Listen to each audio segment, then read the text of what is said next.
presented by Adishakti films.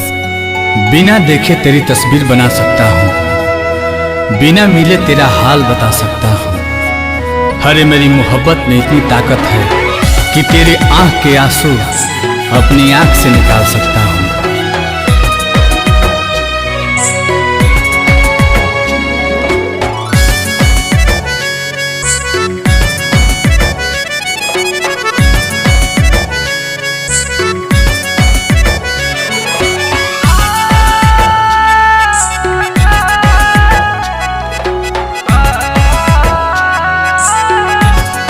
बिछड़ के कोपल तोहसे जियल बाटे गवारा हो, कह कैसे उमर भरला सनम करब गुजारा हो।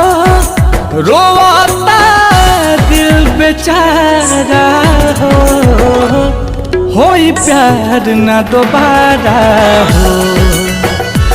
होई प्यार ना दोबारा होई प्यार ना दोबारा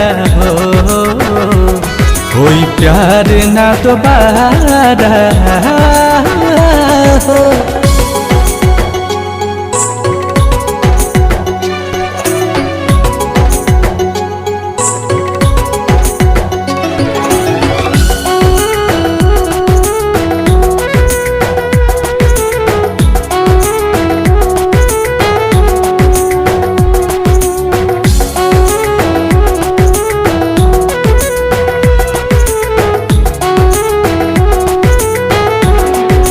फेरू दिल के ई बगिया अब कबो आबाद ना होई।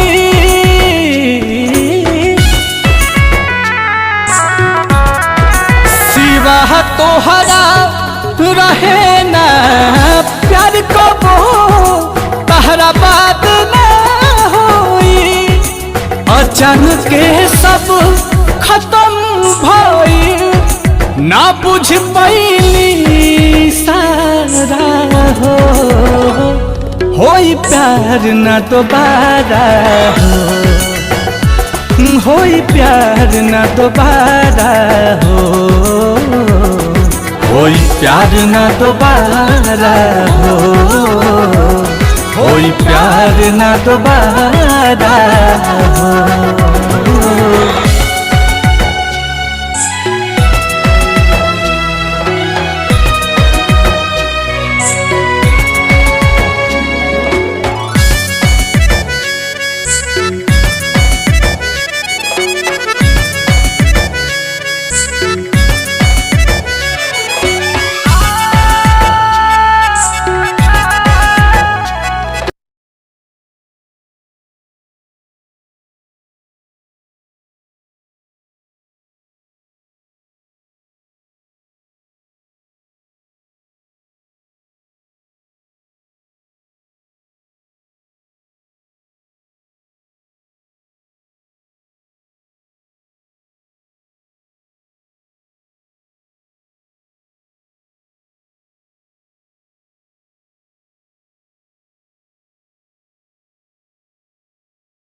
कोई प्यार ना दोबारा हो।